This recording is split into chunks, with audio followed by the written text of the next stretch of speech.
fiery horse with the speed of light, a cloud of dust, and a hearty Hi-Yo Silver, the Lone Ranger.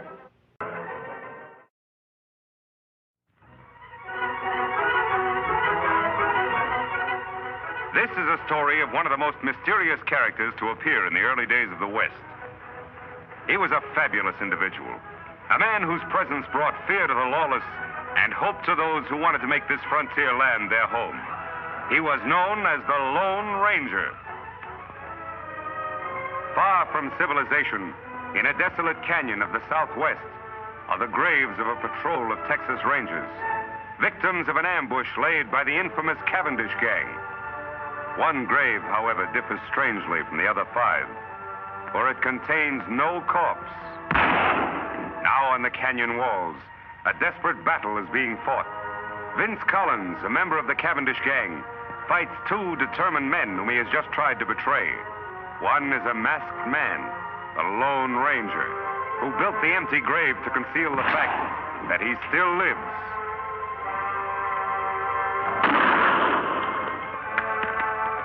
The other is Tonto, the Lone Ranger's Indian companion.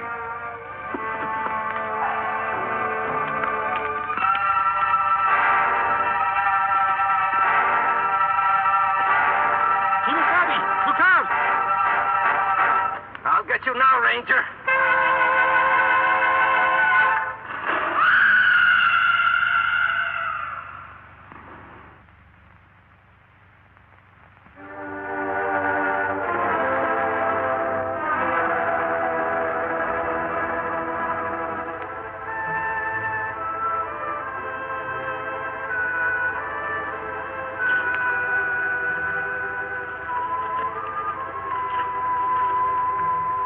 Him dead, Kimosabe, but me glad. Him deserve to die. No, Tonto. No one should have his life end like this. Better him dead. Like White Parsons say, this act of providence. Now no one know you still live. Yes, that is true. A strange act of providence has protected my secret. Me dig grave for him. All right. I'll get Scout ready for travel.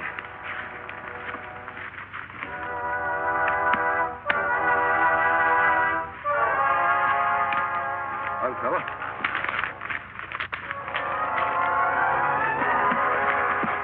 All set, Tonto? Me ready. We go after the rest of Cavendish gang now? As soon as we can. But I've got to get a mount of some sort. We'll head off toward Wild Horse Valley. Here, take Scout. On, boy.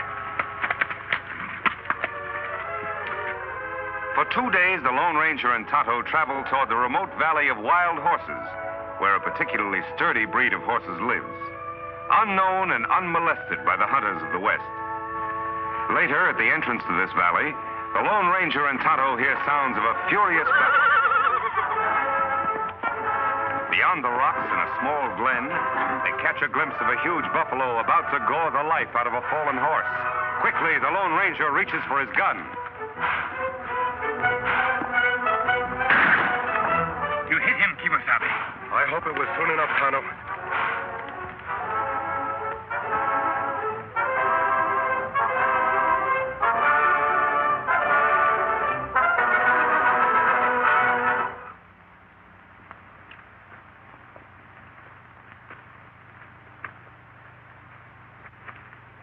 Buffalo dying. Horse look bad. Me shoot him? No, Tonto. I'm going to try to pull him through. Well, old fellow, you're in bad shape. A lot of bumps and bruises. Tonto, get some rags from the supplies and bring the canteen. Me do. So, in an instant, the Lone Ranger has made a momentous decision, for he has recognized the sterling qualities of the animal he has saved. For some time, the masked man in the Indian camp beside the wounded horse, tending his battle hurts and caring for him as best they know how. Now, human hands have done all they can to help nature in healing the animal's wounds. Me get bridle and lariat. Him run away. No, wait, Tonto.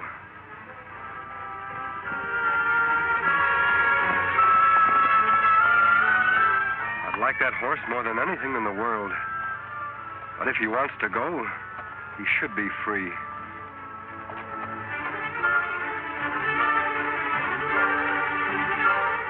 him a beauty.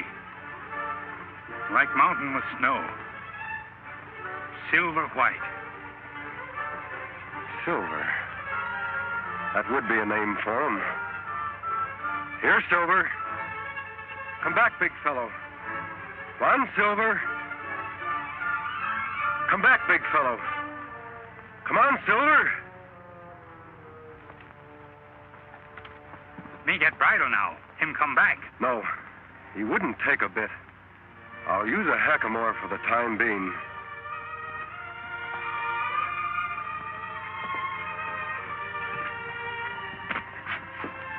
Won't be as strange to his head as a bridle.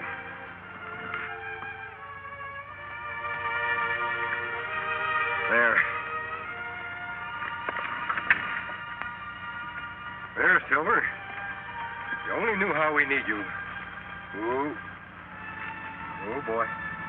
Oh. Oh. Oh, big fellow. Steady. We're going to do a lot of riding together. We're going to be pals, aren't we, Silver? A few days later, after the horse has recovered his strength, the Lone Ranger tightens the saddle on the back of the white stallion. Quickly, the masked man mounts, and for the first time in his life, Silver bears weight upon his back. Soon, under expert and gentle guidance, the horse quiets and responds quickly to the Lone Ranger's lead.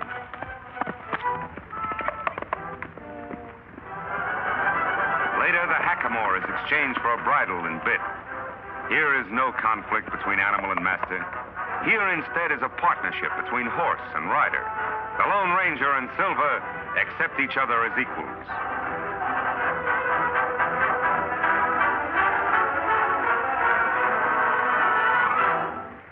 He's a beauty, Tonto.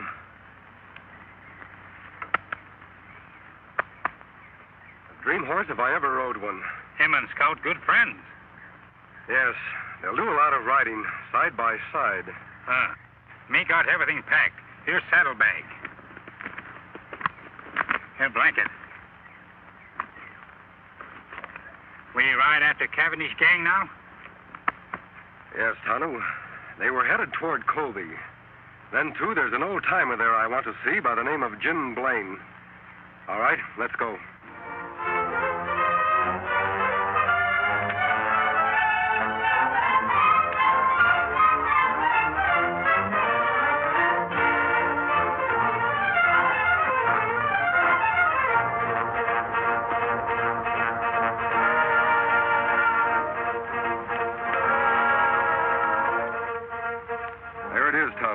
Jim Blaine's place.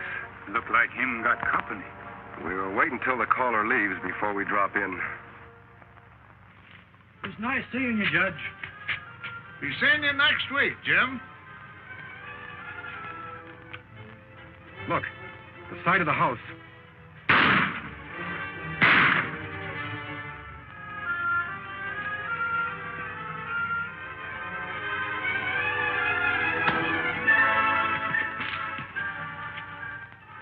Come on. Got him, Chief. Good.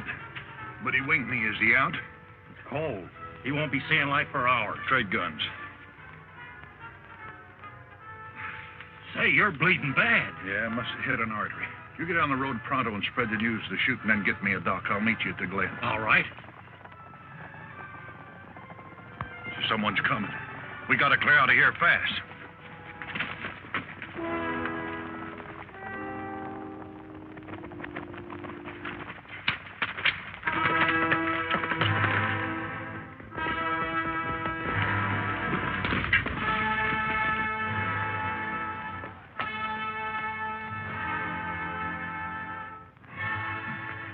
Him dead yonder, Kimosabe. How's Jim? He's had a hard knock. Me thought maybe murderers killed Jim, too. They could have, Tonto. But for some reason, they wanted Jim to be found here alive. He's coming to. Help me carry him to the porch. So that's why I'm after Cavendish, Jim. The reason for the mask. My real identity is to be kept a secret, known only to the three of us. Well, I'll be hanged. You sure got a job cut out for yourself, Reed. I mean, Lone Ranger. I'll help in any way I can. I was hoping you'd join us, Jim, and live up at our old silver mine. Oh, you're mighty kind to an old ex-ranger who used to nurse me, ya boy. Sure would like to. Never did like living here trying to farm, only... Only what? Well, I can't run out now with the owner of the bank. Poor old Judge Knox lying dead back there. Folks might think that I did it. Why, they might start blaming me for all the rest of the killings that's going on in town. More murders, Jim? Yes, lots of them. First, it was Lem Peters. He owns a newspaper. Then Biff Anderson, postmaster and telegraph man combined. Then Max Strauss, the hotel man. And a couple others, too. Why, it seems everybody important in Colby is getting shot. The sheriff's plumb going crazy. Did you recognize the man who killed the judge? Couldn't mistake him. It was Butch Cavendish. Now, who you said you're after? Cavendish. He must be doing these killings in Colby for a very special reason. Yeah, but why? Most likely he wanted the murders to look like a local affair. I'm certain, Jim, will upset his plans if you're not around to accept the blame for the judge's death. That old silver mine of ours will be a perfect hideout for you. Yes, it would. By cranky, I guess you're right. It would be best if I became scarce around here for a bit.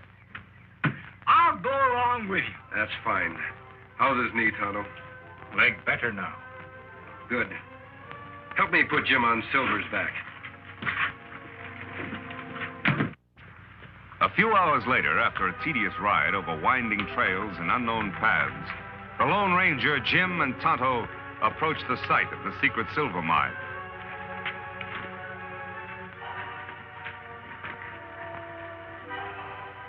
This is it, Tonto. Where mine? Don't say it, do you, Injun? Fooled you just like everybody else. Come on, I'll show you.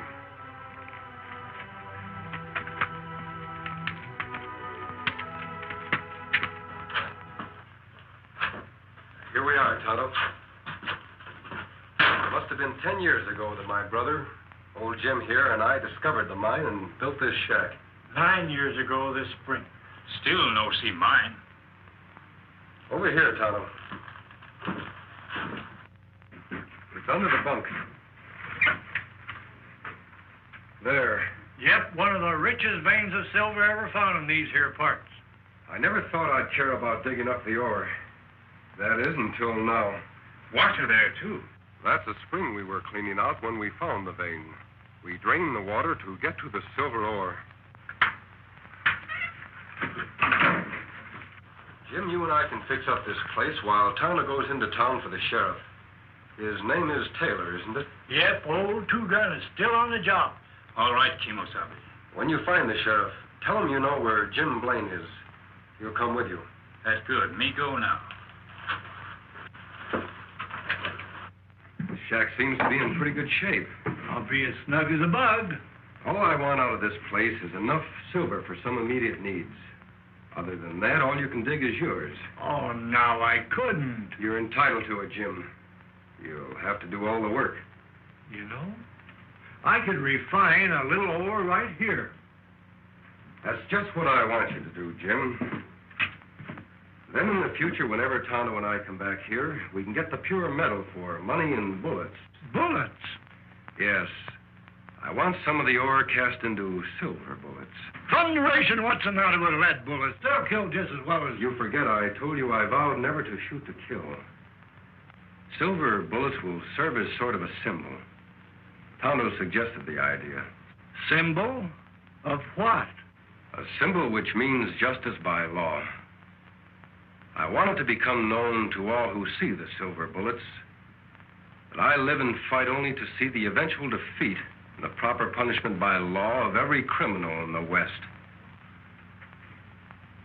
By criminy, I think you've got something there. And I'll mold you all the silver bullets you want, Ranger. But from what I know about this here country, there'll be an awful lot of silver shot up before you're through. I hope not, Jim.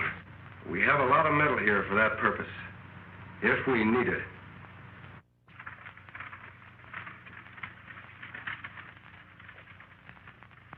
Now, those dirty killers. I wish I knew where to look for them first.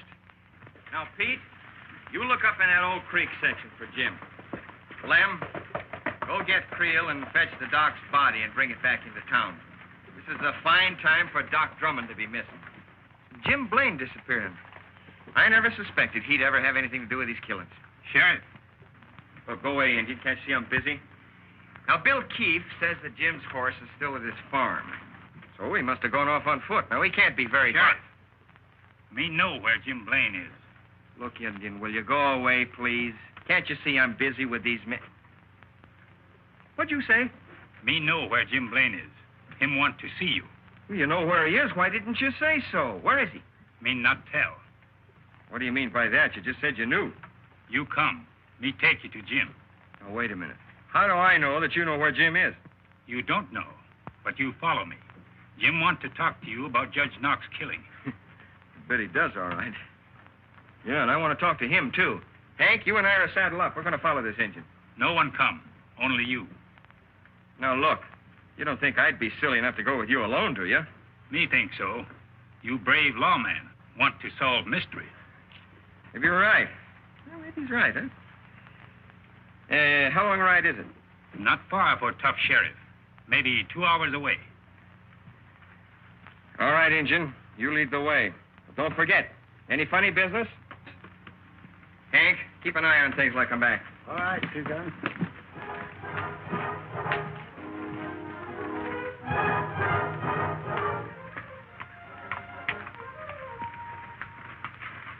Just a minute, stranger.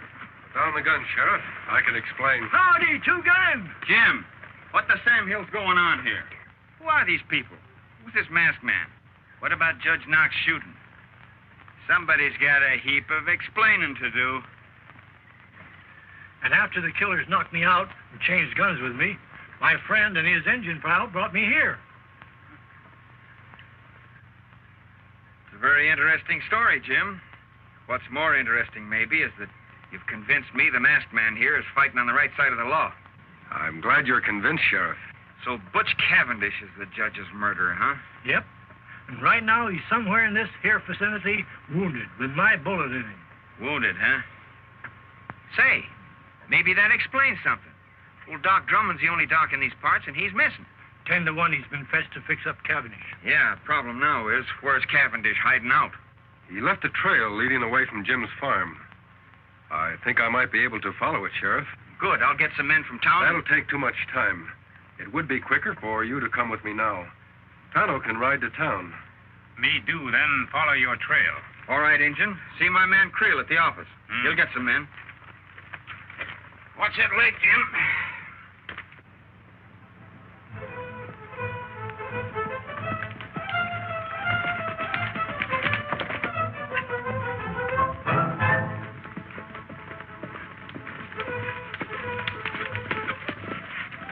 Look here.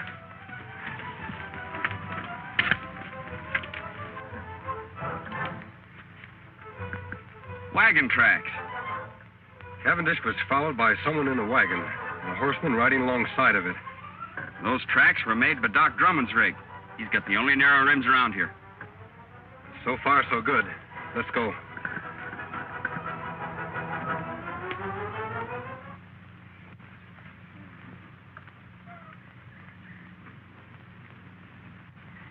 Oh, Doc, take it easy.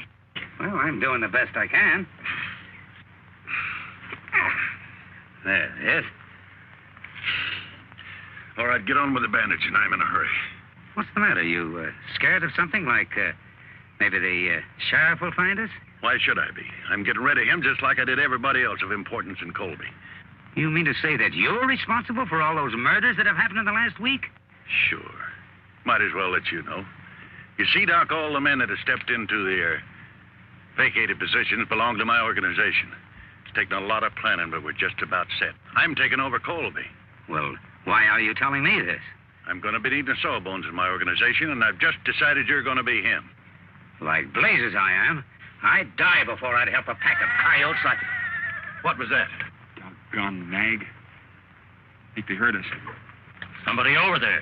Give me that gun. I'll cover the dock. You boys get over there and find out. Here they come. Take cover.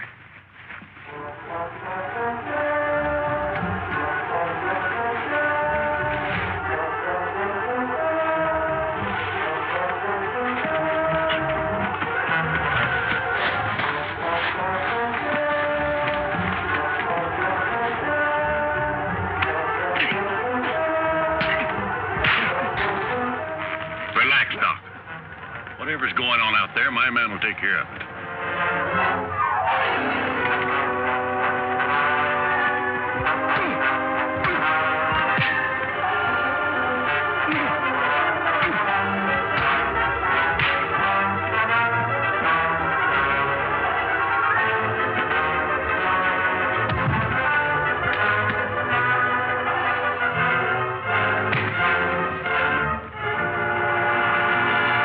Hold it.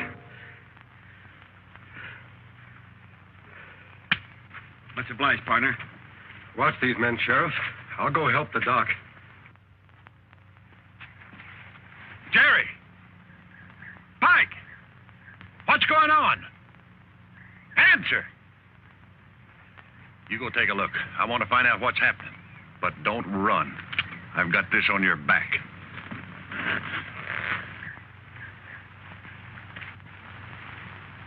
Cavendish, drop that gun. All right, Sheriff. Bring in the others.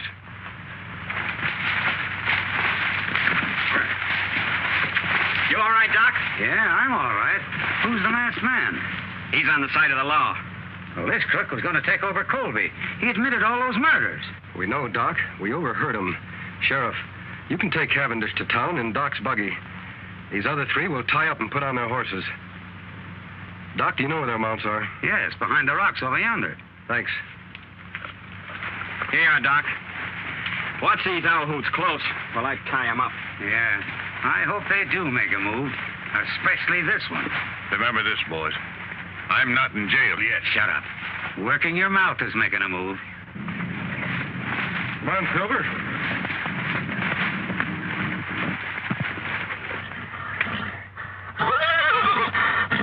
Silver.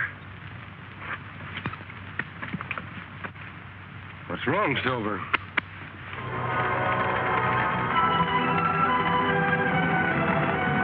Those are my men. I knew they were due here about this time. So you thought you had me, Sheriff. Well, you haven't. You, the Sawbones, and that masked man over there behind those rocks can start counting the minutes you gotta live. Beginning right now. Silver, we're going to save the doc and the sheriff.